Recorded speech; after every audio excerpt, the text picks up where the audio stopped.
इसरो के वैज्ञानिकों ने दबाया चंद्रयान-3 का आखिरी बटन। चंद्रयान-3 उतरने लगा चांद की धरती पर। 17 अगस्त के दिन जब सारे लोग सो रहे थे, तभी इसरो के वैज्ञानिक चंद्रयान पर नजर गड़ाए बैठे थे। करीब आधी रात में दबाया आखिरी बटन, जिसे देख भारत के खिलाफ षड्यंत्र रचने वाला चीन भी हुआ हैरान।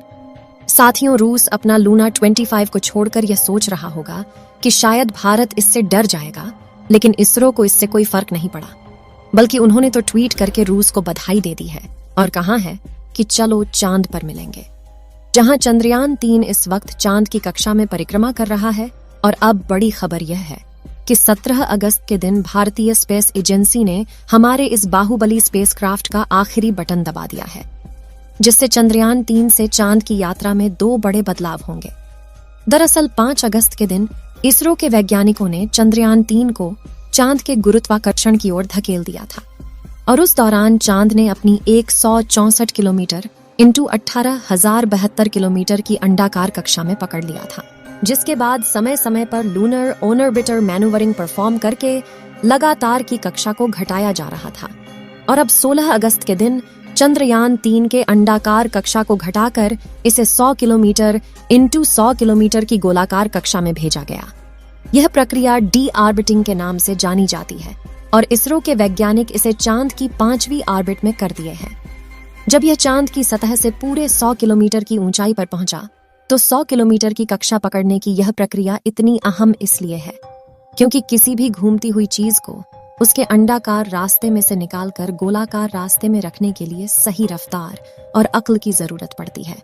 और जैसा कि आप जानते हैं कि चांद की कक्षा में चंद्रयान-3 का प्रोपल्शन मॉड्यूल कई सालों तक लगातार घूमता रहेगा। इसलिए अगर एंगल 1 डिग्री भी इधर उधर हो गया तो प्रोपल्शन मॉड्यूल हर चक्कर में चांद से दूर चला जाएगा। और एक समय ऐसा आएगा जब ये चांद के गुरुत्वाकर्षण से निकलकर डीप स्पेस में खो जाएगा और इससे मिशन फेल भी हो सकता है। इसलिए इसरो के वैज्ञानिकों ने इस प्रोसेस के लिए तगड़ी प्लानिंग किया था। 16 अगस्त के दिन चंद्रयान-3 के इंजन का बटन दबाया गया, जिससे इंजन अलग होकर सुबह 8:38 से 8:39 के बीच में 5वीं कक्षा बदल चुका है। 100 इंटू 100 किलोमीटर की ऑर्बिट होगी। ध्यान देने वाली बात तो यह है कि इस प्रोसेस के सभी स्टेप पहले से ही चंद्रयान-3 के आर्टिफिशियल इंटेलिजेंस सॉफ्टवेयर में फिट कर दिए गए हैं। यानी अगर धरती से कोई चूक हो भी जाती है तो आर्टिफिशियल इंटेलिजेंस इसे अपने आप ही ठीक कर लेगा। दोस्तों, यह काम कितना मुश्किल है आप उसका अंदाजा इसी बात से लगा सकते हैं कि रूस का लूना 25 स्पेसक्राफ्ट 16 अगस्त के दिन चांद की कक्षा में पहुंच गया है। यानी धरती से चांद की पहली कक्षा तक के सफर को चुटकियों में करने वाला रूस चांद की पहली और 5वीं ऑर्बिट तक पहुंचने के लिए रूस का लूना अगले 5 से 6 दिनों तक चक्कर काटता रहेगा।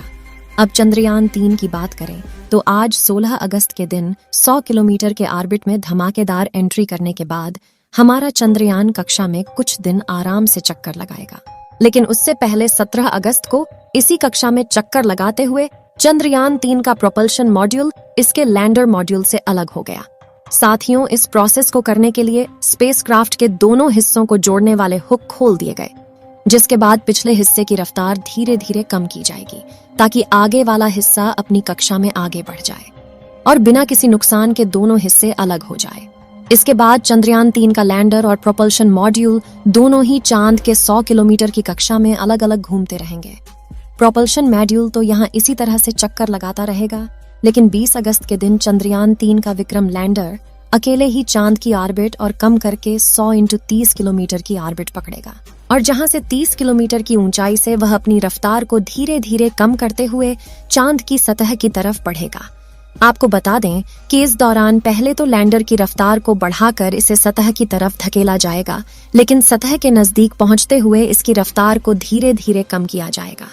दोस्तों, लैंडिंग के दौरान चंद्रयान-3 के विक्रम लैंडर की रफ्तार कई हजार किलोमीटर से घटाकर सिर्फ 7.2 किलोमीटर प्रति घंटा कर दी जाएगी, जो काम इसमें लगे लेजर एल्टीमीटर और लेजर डॉपलर की मदद से किया जाएगा, जिससे यह चांद की सतह को छूते ही रफ्तार से आने वाले प्रेशर की वजह से टूटकर बिखर न जाए और चांद की सतह पर सॉफ्ट लैंडिंग कर पाए।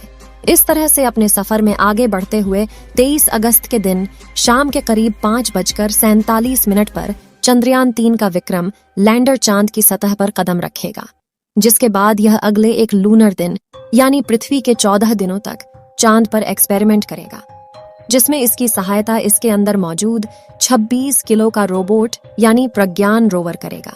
जहां विक्रम लैंडर चांद की सतह पर जांच करने के लिए नहीं गया है, बल्कि ये सिर्फ एक जगह खड़ा होकर अपना काम करेगा और अपने उपकरणों की मदद से ये डेटा कलेक्ट करेगा, जबकि दूर दराज के इलाकों में डेटा कलेक्ट करने के लिए इसके साथ चांद पर भेजे गए प्रज्ञान रोवर का इस्तेमाल किया जाएगा। दोस्तों, जैसा कि आप जानते हैं कि वैज्ञानिक डेटा के सिवाय कुछ दावा नहीं करते। ऐसे में इसरो के चीफ सोमनाथ ने चंद्रयान-3 को लेकर ऐसा दावा कर दिया है जो सुनकर आपका सीना गर्व से चौड़ा हो जाएगा और भारत के दुश्मनों की टेंशन बढ़ जाएगी। दरअसल एक प्रेस कॉन्फ्रेंस में इसरो के प्रमुख सोमनाथ ने कहा कि अब चंद्रयान-3 को कोई नहीं रोक सकता और चंद्रयान-3 का विक्रम लैंडर किसी भी हाल में चांद की सतह पर सॉफ्ट लैंडिंग करेगा। आगे उन्होंने बताया कि अगर चंद्रयान के 2 इंजन बंद भी हो जाते हैं या सारे सेंसर का काम करना बंद हो जाता है, तो भी यह चांद पर लैंड करेगा, क्योंकि चंद्रयान-3 को इस तरह डिजाइन किया गया है कि यह लैंड करके ही दम लेगा, यानी यह एक साथ कई फेलियर झेल लेगा अगर इसका एल्गोरिथम काम करता रहा और प्रोपल्शन मॉड्यूल ठीक से चलता रहा तो इसका चांद पर उतरना तय है। दोस्तों, इसरो चीफ का यह भी कहना है कि 100 किलोमीटर की ऑर्बिट पर चंद्रयान-3 में कोई कठिनाई नहीं दिख रही है। सिर्फ एक समस्या है, पृथ्वी से लैंडर की स्थिति का सही अनुमान लगाना। इसका सही माप लगाना बहुत महत्वपूर्ण है। ऐसा इसलिए क्योंकि उस वक्त विक्रम लैंडर पृथ्वी से काफी ज्यादा दूर होगा और इतनी दूरी पर उससे संपर्क बनाए रखकर रियल टाइम में ट्रैकिंग करना काफी मुश्किल होता है। दरअसल साउथ पोल चांद के डार्क साइड में आता है, जहां सिग्नल ब्रेक होना एक आम बात है और सिग्नल टूटने पर यान गड़बड़ा जाता है। साथ ही उसी वजह से पिछले मून मिशन यानी चंद्रयान-2 में चांद की सतह से 2.1 किलोमीटर की ऊंचाई पर इसरो के चंद्रयान-2 से संपर्क टूट गया था और वह चांद की सतह पर क्रैश लैंड कर गया था। हालांकि इस बार इसरो ने चंद्रयान-3 के लिए एक्सपोर्ट ब्रेन डिजाइन किया है, जहां विक्रम लैंडर के अंदर लगा आर्टिफिशियल इंटेलिजेंस दिमाग यानी सॉफ्टवेयर इतना ज्यादा पावरफुल है कि वह अपने आप ही इसके अंदर लगे सेंसर और चांद के चक्कर लगा रहे। चंद्रयान-3 के ऑर्बिटर में मौजूद दिमाग को इस्तेमाल करके लैंडिंग के लिए निर्णय ले लेगा। यानी हम यह कह सकते हैं कि इस बार इस चंद्रयान को कोई माई का लाल भी नहीं रोक सकता है और चंद्रयान मिशन की सफलता के चांसेस पूरे 100% है। इस मिशन के सफल होने की दुआएं आप कमेंट बॉक्स में करते रहें। चलिए दोस्तों, इस वीडियो को यहीं पर खत्म करते हैं। इस वीडियो को एक लाइक जरूर करें और अपने मित्रों तक इस वीडियो को शेयर करें ताकि उन्हें भी जानकारी मिल सके, और अपने भरोसेमंद चैनल को सब्सक्राइब जरूर करें और बेल आइकन को ऑल पर सिलेक्ट करना बिल्कुल ना भूलें। मिलते हैं किसी और नॉलेजेबल वीडियो के साथ। वीडियो को अंत तक देखने के लिए धन्यवाद।